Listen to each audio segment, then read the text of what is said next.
За юу цаан тэгээд энэ удаагийн бичлэгээр би хамгийн дээд түвшний Шинконгийнхоо дараагийн партиг оруулах гэж. Өмнөх бичлэг дуусгаад 9 хоног хар захын дасалбар гэдэг юм өгдөг. Тэрнээс өмнө хэлэхэд за тэгээд үргэлжлүүлээ үүсхийг хүсвэл манга цэгмнээс уншаарай. Бас тэгээд өмнөх бичлэгийг 7к лайк дээр оруулсан гэж хэлсэн чинь 7к лайк нь одоо л хүрэхгүй байхын. Тэм учраас нэг лайк нэхэж мэхэж лайк тарсан хүмүүсийг гомдоогоо яах вэ? Тэм учраас бичлэг рүү орцгоо. Хар зах нь хүмүүсээ ашигладаг зоосны дэлгүүрээс ялгаатай нь зөвхөн өргөцсөн хүмүүс л мөнгөөр худалдаа авалт хийж болдог. Нууц дуудлага худалдаа. Жинхэнэ огч дажгүй хэрэгсэл олж болох байх хэмээн бодоод саналыг нь зөвшөөрч гисэн байдаг. Жинхэнэ 9 он түлхтээ би AA болон түүнээс дээж төвшөнд хүрээгүй шүү дээ гэхэд тэмцээний ялагчид хоёр сонголт өгнө. Нэг нь Солонгос үндэсний музейд байгаа хүссэн орлуулгаа сонгох. Нөгөөх нь болохоор тэмцээнд оролцоогүй хүмүүсээс нэгэнтэй тулдах ирэх юм байна лээ. Энэ тулаан дээр нь нөгөө анхны дугаар дээр гардаг охин өвөө хоёр нилээд өсвөртэй зүйлийг харуулж байдаг. Бүлгэмийн маструуд бүлгэмдээ хүн харж байхад хар үл бүлгэмийн удирдагч эс төвшний хүн Докю. Энд ганц л сонирхол татаж байгаа хүн байна гэд Ёсоныг хараад байдаг. Уулын Докёч анх Ёсоноос бүлгэмдээ нэгтгийг асууж байсан юм байна лээ. Гэхдээ л Ёсон татгалцсан. Гэтэл ардаас нэг нөхөр хурж ирээд намайг оролцуулсан бол би энэ хорхоонуудыг нацлах байлаа. Тэгээд тэр онгороо Ёсоныг өмнөөс өхрүүлэх байсан юм хэмээн хэлж байгаа. Энэ залуу бол хар үл бүлгэмийн AAA зэргийн тоглогч Жон Докё. Гэтэл энэ үед Ёсон бүхнийг дуусгахаар шийдэн талбар дээр байсан бүхнийг нэгэн зэрэг унахчихдаг. Хөдлөгчч тэмцээний ялагчийг зарлан та хоёр шагналын алийг нь авах вэ гэж хэлж дуусаагүй байхад эргэлзэх зөвлөгөө. Худааны хүсэлт гэж хариулаад чи буугаадэр гэд ил дээрээ заахад Докё энэ залуу юу хийх гэж байгаагаа мэддэг юм байна гэж байхад түүнэрөө заагаагүй гэдгийг нь анзаарна. Жинхэнэ огч босоход бүгд түүний мэдээллийг хайж F зэрэг гэдгийг нь мэдээд Ёсоныг юу хийх гэж байгааг гайхна. Ёсон ч өмнөхөөс хамаагүй хүчтэй болчихсон байдаг. Үүнийг ч Жинхэнэ хараад чи гарцаагүй хүчтэй болжээ. Бэлтгэл сайн хийсэн бол таа. Nice гэд хараад Ёсонч дотроо би чамайг ялахын тулд зогсолтгүй бэлтгэл хийсэн юм бодоод сүнс тух элдний энерги хэмээх чадвараа идэвхжүүлээд сүнс тух элдний бүжиг 2 дугаар хэлбэр сүнс тух дөл гэд айхтар аавра биеэрсээ ялгаруулна. Энэ гэхдээ сая юм демо слэйр болоо явчих. Хэлбэр гээл. За Жинхёг муу хөгийн сталкер гэж хэлээл өөрийнхөө галыг бас суллан. Туудахгүй цэнгэлтгэхэд том дэлбэрэлтгаар нь дээвэр нь цөм явж Ёсон чи яг хэдэн чадвартай юм бэ гэсээр ухаалтна. Цэнгэлтгэд байсан хүмүүс ч түүнийг бүгд харж гайхаад Жинхёг өвөө хоёр охин дээр очиод охиноос нь дугаараа өгчгөө гэж сүрдүүлж байгаа давна. Энэ одоо нарих гэдэг юм бах та. Нэрээ энэ охины нэрийг чинь юу шүү за. Дараа нь Духён сандал дээрээсээ өсөрж босч ирнэ. Жинхёг ч үзүүлэлтийг нь хараад чадварыг нь хуулбарлах гэсэн. Тухайн бай тань руу далд зоригтойгоор ортж байна. Хэрв та тэр зорилгыг нь юу болохыг нь мэдэж чадах юм бол Титаны атгалт чадварыг нь хуулбарлаж болно гэдэг. Духёнч би тулдах гэж ирээгүй. Зүгээр л нэг салбарт ажилладаг хүмүүс ойр хавуулцах байхаа. Найзууд байж бай гэд гар ойрох гин. Жинхёг шууд түүний талт санааг нь мэднэ. Түүний онцгой чадвар бол Титаны атгалт. Тэр тэмцээний ялагч болсон шинэхэн тоглогчийг хүчээр илүүрхэн ялж анхаарлын төвд орох гэж байгаа юм байна лээ. Жинхёгч талт санааг нь олж илрүүлэн чадварыг нь хуулбарлана. Энэ чадварын тайлбарлал нь хэрэглэгчтэй Титаны хүчийг ашиглах боломжийг олгоно. Мөн атгалтын хүч нь эрсэгсэн. Мөн Жингээсээ 10 дахин хүнд хэрэгслүүдийг ашиглаж чаднаа гэдэг. Жинхёгч хэрэггүйдээ асуулт асууж байгаад гар өрхтаа сүүлчийнхээ асуултыг асуув. Цэвэр хүчний толгойд намайг ялж чадна гэж бодсон юм уу гэхэд Духён Титаны атгалт чадвараа идэвхжүүлээд тийм ээ мэдээж гэд батсан. Жинхёг өөдөөс нь юуж болоогүй юм шиг зогсож байгаад 3 асуултаас өгдснээр Анубисийн шүүлт идэвхжээд түүний бүх чадварууд хориглогдоо бүх үзүүлэлт нь 50%-аар буурдаг.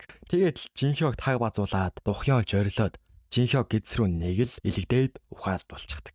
Дараа нь Жинхёгийн араас нэг дайралт ирэн Жинхёг бултахад Докю байх ба заавжийн Докюд нэр өгөхгүй бол дуудахад хэцүү байна. Хар үл бүлгэмийн мастер болохоор үүлээ гээл дуутчи. Үүлээч Духёныг өмөрч дайрсан байдаг. Жинхёг үзүүлэлтийг нь хараад чадварыг нь хуулбарлах гэхэд бардам занг нь арчиж хай гэж байна. Үүлээч чадвараа идэвхжүүлээд Жинхёг руу дайрна. Жинхёгч дайралтыг нь хаахад гайхаад байж боломгүй юм а. Тэр миний цусан чөтгөрийн сүнс чадварыг эсрүүгүйцэж байна. Надтай ээжил төвшин биш юм байгаа. Би 2 давхрын босс аврах дайны бурхны эсрэг тулаанд довтлох багийг өдөрцсөн хүн гэж бодож байхад нэг хүн хангалттайгаа болиулдаг. Энэ холбооны толгойлогч хан Санжийн өөрийн биеэр ирсэн байх бөгөөд үүлээ Санжийн Жинхёгийг ховлол тэр манай үнийг юу ч үгүй зодчихлоо гэсэн. Иймэрхүү тэмцээний өдөрлөгөөр тиймэрхүү гэмтэл байх л зүйл. Гинэ. Угаасаа зодчихлоо ч гэж зүгээр л ганц хойстой тий. Санжи танилцсантай та 50 кан Жинхёг. Би энийг үгүй бай. 20 минутын өмнө би чиний талаар мэддэг байсан. Гэтэл надад тэмцээний зохион байгуулж байгаа Паг ноёноос яаралтай дуудлага ирсэн юм. Тэр намайг энд яаралтай ирэхтэй. Тэр намайг энд яаралтай ирэх хэрэгтэй байна. Учир нь итгэмээргүй зүйл болж байна гэж хэлсэн. Гэд хид хідэн зүйл с жигтэй санагдан өөрөө шалгалтын хариултыг нь харсан юм байна лээ. Тэгснэ Солонгос улсын 16 дугаар эс төвшний тоглогч болсонд баяр хүргэе. Холбоо олтаа гаргаж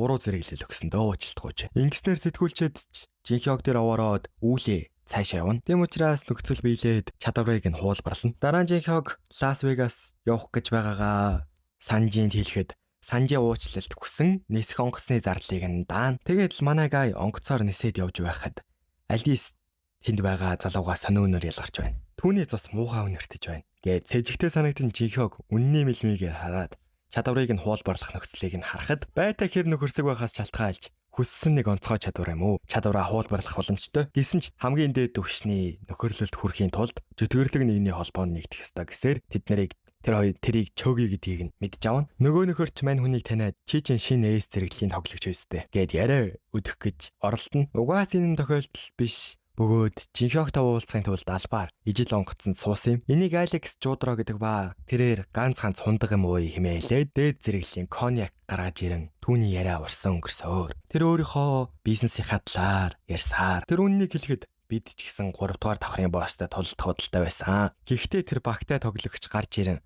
бүгдийг нь зогсоос олон төмөнд болохоор найзаа хамгаалах гэж хэлсэн. Харин бидэнд замд битий тэр бол гэж хэлсэн. Би түүнийг хуваараа мэднэ. Гэхдээ Жинхёгийн өмнө өөрийнх нь талаар худлаа яриад ах юм. Алекс, чи бидэнтэй хамт 3 дугаар давхарлуу цог явах юм бол их том тусуулна. Эс зэрэглэл дураараа ажиллах хэрэгтэй. Чамд болон бидэнд юм хэлж чадахгүй. Урамшуулалт нь чи тэр өрөөндөх нуугц эрдэнцийг ав гэхэд Жинхёг их том гуйлт байна гэсэн бэлтгэл гаргаад ирдэг. Энэ нь маш ховор бөгөөд үхлийн шарахыг хүртэл хормын дотор эдгэх чадварт. Жинхёгч тэрийг аваад нөгөөх нь гэрээ гаргаад ирнэ. Энэ нь түүний үхтэлтэй гэрээ хийх гэдэг чадвар ба гэрээг нь зөрчүүл үхэн. Тийм болохоор Жинхёг татгалцсан. Дараа нь ч тэр бас бэлтгэлийг нь бусааж өгөхгүй. Би их шуналтай хүн л дээ гэд суудлал руугаа буцна. Алекс чи миний зүтгэрлэг нэгэн гэдгийг мэдэж байсан юм уу? Үл мэдгч чамд хариугч юм барина. Эдэргээ сая л үл мэдгчтэй эсрэг тал байгаагүй лүү гэсэн чи гинт яагаад нэг тал болж юу хаа? Бас маш сонирхолтой. Тэгээд гол нь Жинхёг яаж өөртөө хариу гарах юм бол. За мэдгүй. Жинхёг үл мэдгч та нарыг доромжилсан байхад та нарын талд байна гэж юу гэж хэлснийхаа дараа нислэг дууссан. Алис тэр хоёр хотоор зугаал. Жинхёг үнний мэлмий болон цусан чөтгөрийн сүнс чадваруудыг нэгтгэн ховдоглолтын мэлмий гэх чадварыг гаргаж авна. Энэ нь бүх хаалтыг давж чадна. Мөн байрныхаа бүх үзүүлэлтийг харж мэлмигээ хуваалцсан бодол уншиж чадна. Гэсэн ч цусан чөтгөрийн сүнсний байгалийн өнгөдөрхөөс болж байнга хэрэглэх юм бол зан ашны хувирах эрсдэлтэй. Мэлмий хуваалц сулан бодол унших чадварыг хэрэглэгчээс дуугар төвчөнтэй хүмүүстэй ирэл ашиглаж болно. Алис казино руу заагаад тийшээ орох юм уу гэхэд хоёулаа тэрнтэй харьцуулсгүй газар очно гэдэг. Иймэрхүү энгийн казинод чадвар ашиглах нь хориотой байд. Тэр хоёр тортугай хэмээх казинод ирнэ. Энэ чадвар ашиглаж болдог бөгөөд ороход Алис ихэд сониучхан байхад Жинхёг тооцоог нээлгээд уумаар байгаа зүйлийг нөхчгөрөөгээд ганцаараа яваад хитэн доллар олцоход ирийг нь дилер аксавро гих чадвараа төвчүүлээд өөрт нь 1 минутын турш чадвар үйлчлэхгүй болгоно. Хэдэн минутын дараа хэдэн сая доллар Жинхёгт алдчихсан байх ба дилер үүнээс ихийг алдаж болохгүйгээ чадвараа төвчүүлэн хүзрийг солиход солигдоогүй байдаг. Жинхёг ховдоглын мэлмигээ ашиглан бодлыг нь уншаад байгаа юм байна лээ. Хамгаалагч нар нэрээд Жинхёгийг авч явах гэхэд Жинхёг ээлж дараалан зодож эхлэв. Гэтэл цаана Алис текюла уусан шигээ суугаал. Энэ нэр юу гэдэг юм бэ гэс галын үнсэлт хийдэг юм аа. Шинэхэн хоёр усын гал халуун хайрыг илэрхийлсэн коктейл байгаа юм гэдгийг сонсоол. Гал халуун хайр уйтгартай юмаа гэсэн цаана нэрэл гал гарч ин шүү. Гэхдээ гал халуун хайр идрэгснээс манай Жинхёг Алис хоёр шиплээд байгаа юм шүү те. За мэдгүй ховлох үе чимээгүй. Менежер түүнийг эстрэгэл гэдгийг нь харсныхаа дараа уучлалт гуйхад Жинхёг би хойжсон мөнгө болон танаа хүмүүсийн надад үзүүлсэн сэтгэл зүйн нөлөө нөхөө олгоор аммаар байна. 10 сая болох юм шиг байна. Эсвэл дэлгүүрээ хаалах уу гэж сүрдүүлж байгаад 10 сая авна. Дуудлага худалдаа болох газар руу дагуулж явахаар нэг машин ирээд аваад явна. Болох газар нь ирэхэд нөгөө нэг дээрээ хулих хөвгтлүүд гаргаад байсан. Хулих таягтай чөөгийг гарч ирнэ. Энэ нөх Алексийн багш юм байлээ. Үүний нэрийг Жулиус Кедрик гэдэг. Жинхёг үзүүлэлтийг нь хараад хуулбарлах гэсэн. Түүнээс хар шид сураад зэрэглэл авал хуулбарлаж болно гэдэг. Гэхдээ энэ систем ямар галзуу нөхцөл өгж байна. Тэр манай хүнээс мэдээлэл худалдаж авах гэсэн Жинхёг тоохгүй яваад өгөөд дуудлага худалдааж эхэлнэ. Хүмүүс үнэ хаялцаад Жинхёг нэг бараан дээр үн хэлсэн. Өнөөх Кедрик төгзөг хэлсэн үнийг нь 3 нугалж хэлнэ. Жинхёг түүний санааг ойлгох ба тэр үгэн Жинхёгийн үн хэлсэн бараануудыг илүү өндөр үн хаян аваад дараа нь тохиролцох санаатай байна лээ. Жинхёг түүний дансыг хоослох гээд бараануудын нэрийг нь сонсолгүй. Үн хаясаар байхад өнөөх төгзөг үнийг нь 2-3 нугалж авсаар байдаг. Нэг шатрын хөлөг дээр хүмүүс тоохчгүй байхад Жинхёг өвгөнтэй үн хаялцаал. Жинхёгийн данс тулаад 10 сая гэсэн нөгөө өвг нь 30 сая гээд Жинхёг яг бараагаа алдах гэж исэн. Алис хажуудлаас нь 100 сая гээл ороод байна. Энэ одоо мөнгөтэй баг та. Өвг нь 110 сая, Алис 200 сая гэсэн өвгөн чи худлаа ярьж байж болно. Чамд 200 сая байгаа гэдэгт хин итгэх юм гэсэн нэг портал нэн зойрноосоо баахаалт эрдэнэс гаргаад ирнэ. Шинжээч нар үзээд энд итгэмэл гэхэд ангаараа 500 саяас илүү үнэтэй юм гинэ. Төгзөгч туслахтаа төлөвлөгөөгөө өөрчлөе гинэ. Жинхёг нөгөө шатрын хөлгөө аваад гэхдээ Алист арай ихийг үрчлээ гэсэн надад хамаагүй. Угаасаа зойр дүүрээд исэн. Үүнээс чухал нь миний хамтрагчийг дорд үзэж явахыг харахаас үгснэн дээргээд романтик гэсэн кино дэлбэрэлт гараад Алекс ч хүмүүс рүү дайрч эхлээд хүмүүсийг мангас болгон хувиргаад Жинхёг руу дайруулахад Жинхёг бултаад хурдан дуусахаар дайран устгав. Гэхдээ өшөө олонгл гарган ирэхэд бүгдэнг нь нэгэн зэрэг дуусахаар өдрийн гэрлээ төвчүүл. Гэхдээ Жинхёгийг бүрэн судалсан Алекс дайралтыг нь бэхжихээс өмнө дайрах гэхэд мангасуудынх нь хөл хөлдсөн байна. Тэр гялбаг ашиглан анхаарлыг нь сатааруулан хөлдөөсөн байна. Дараа нь ч тэр Алексийн уушгинд нь сэлмээ зоогоод одоо чиний уушиг чинь цусаар дүүрээд амьсгалчин боогдож тарчилж өгөх. Гисээр нөгөөгч үхээд Жинхёг үлдсэн хэрэгслүүдийг нь нууцаар авах гэж исэн. Угаасаа хүн нь та хүүбд хоёрын амийг аварлаа. Наадхаа авч болно хэмээл. Дараа нь Чогигюнтийн босс хоёр туслахтайгаа Жинхёгийн талаар яриад байж байдаг. Нудраг молотов хоёр бэлтгэл хийж байгаад орж ирээд масктай хүн Лаюхийн 3 дугаар давхрыг эзэлж байхыг үзнэ. Энэ нүүртэй модыг 3 асуултанд хариулах юм бол онцгой шинж тэмдэгтэй хэрэгсэл хождог. Гэхдээ асуултууд нь байж боломгүй хэцүү. Мод нь 3 асуултад зөв хариулах юм бол хүссэн агч навчигч өгнө. Гэхдээ ганц л буруу хариулвал шийдэгнэ гэн. Тэр ихнийхээ асуултыг асуун далайн амтэн Келгорны амьдрахад тохирсон гүн болон температур хэдвэ гэхэд 175 м 1.5 Цельсийн химээ зөв хариулна. Дараагийн асуултууд нь ч хүндэрч байж боломгүй асуулт асуухад Жинхёг хариулж чаднаа. Мод ч улаан шар ногоон өнгөний аль навчаас нь сонгох вэ гэн. Улаан навч нь галын шинж чанартай, шар навчнууд нь чиний хамгаалтыг чангадах нь. Харин ногоон навч нь хурд ихчээ хэсгэн. Жинхёг наад балаа юмнуудаа хай. Надаа нууж байгаа хар навчаа өгөх юм хэлэхэд гуйж байна. Тэр л биш шүү. Хэрв чи улаан навчийг сонгох юм бол ногоо навчийг цуг өгье. Эдэргээд болохгүй л навч юм шиг байгаа. Жинхёг бувтнаад байлгүй миний хүссэн навчийг өг. Хянагч үүнийг мэдвэл юу болох вэ гэсээр байгаад хар навчийг аваад хар навчааж өгөхдөө нөгөө мод нөөрөө замхарчих. Энэ навч нь үхчлийн нөлөөгөөр байныхаа тамир тэнхээний 1% 3 минут тутамд хохирол болгоо ашиглаж чадна гэдэг. 3 дугаар давхрын үүдийг сахиж байсан харуулуудыг аргалаад Чогинууд дайрна. Гэнтэл дэлбэрэлт гарахаар Жинхёг стримээ дуусгаад очиод харахад Чогинууд 3 дугаар давхрын цэргүүдтэй тололдож байна. Энэ үеийг далимдуулж тэр дайраад хормын дотор устгаж эхэлнэ. Кедрийг өвгөнж уурлаад чамд бидэнд өссөнс юу байгаа юм? Чи яагаад үргэлж бидний төлөвлөгөөг нураагаад байгаа юм? Өөрийн нууж байсан цэргүүдээ гаргаж ирнэ. Гэхдээ нэгээснэр нилээдгүй ядраад өөрийнхөө талын хүний амьдралын энергийг сорж эхэлнэ. Кедрийг цэргүүдтэй бардаад миний муумын цэргүүд гам мэд хатуу оролтоо хүс нэрэ өдөрдөж чаддаг. Тэд бол чанга хамгаалалт болоод довтлох чадвартай.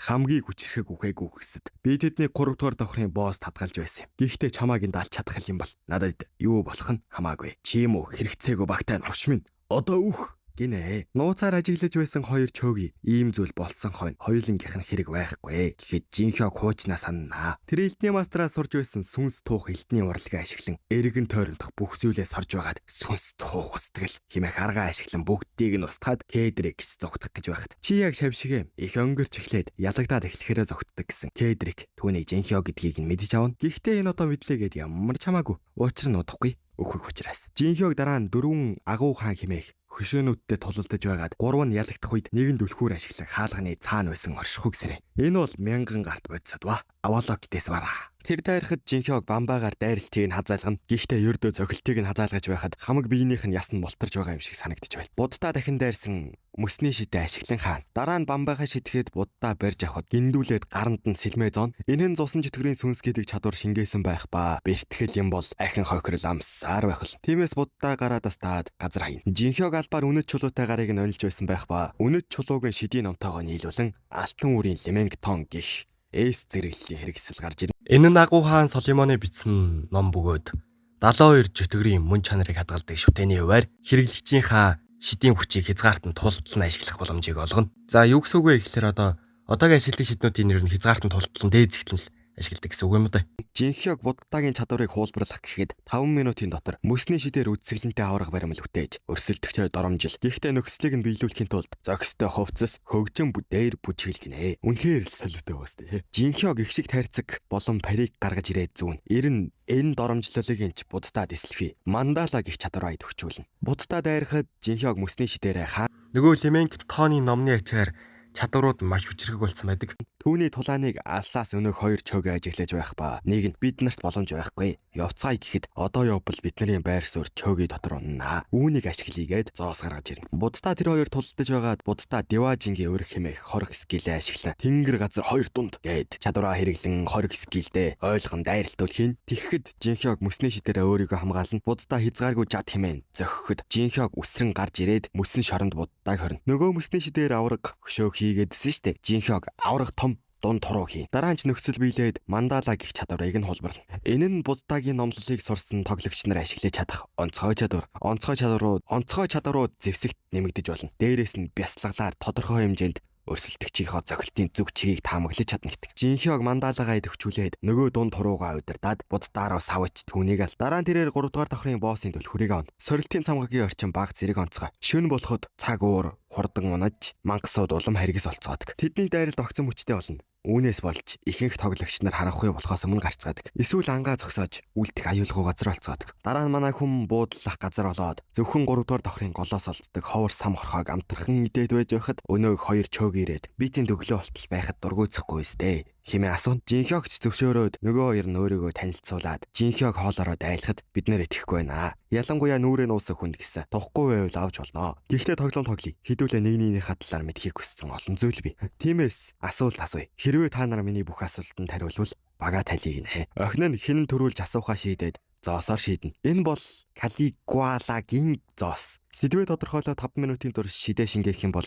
тухайн сэдвийг богино хугацаанд удирдах чадна. Хамгийн сүүлчийн асуулт дээр Жинхёг чөөгийн нүд үнэхээр та хоёрыг намайг ялж чадна гэж бодоо юу гэсэн өнөөх зоосоо шиднэ. Гэхдээ ажилдаггүй ба нөгөөдөл нь чадвараа ашиглах гэсэн болдоггүй. Учир нь Анубисын шүүлд 3 асуулт асуусны дараа идэвхчин чадварыг хорьсон хэрэг Жинхёг хийдийн сүнснүүдэд өргөн сэргээж Анубисын шүүлтийг гүйцэлдүүлэх хэрэгслээр сонгоно. Энэ бол дэлхийн агуу генерал, Тамийн орны агуу генерал хоёр. Нэг эрэхтэн дайрах гэсэн нэг генералд газар цавуулаад үргэлжлүүлэн нүдүүлж өгдөг юм. Жинхёг нөгөө охинтой нь ярилцах гин. Жинхёг үзүүлэлтийг нь харах гэсэн төвшний хит ялгаатай байдалгээ болдоггүй. Жинхёг хэдэн асуулт асуугаад үннээр нь хариулаарай. Та нарын яг зорилго юу юм? Хин нэг нь цамхагийн оргилд гарахгүй бол хүн төрлөختөө устна. Тийм байтал яагаад бусад тоглогч нарт цаад болдог юм? Чамайг алуулахаар явуулсан хүний жинхэнэ нэрийг мэдэхгүй. Гэхдээ түүнийг Ланслот гэж дууддаг. Түүнээс гадна гүйцэтгэх 11 гишүүн байгаа. Би өрдөөнийг алуурч болохоор сайн мэдэхгүй. Гүйцэтгэх 11 гишүүд биднийг цамхаг доторх бүх 12 хараалтай шүтээнийг цуглуулах юм бол хүн төрлөختөө устсан ч амьд үлдээн гэсэн. Үүнээс илүү мэдэхгүй гэдэг. Үнэн дээр чөөгийнүүд 12 хараалтай шүтээн цуглуулсан.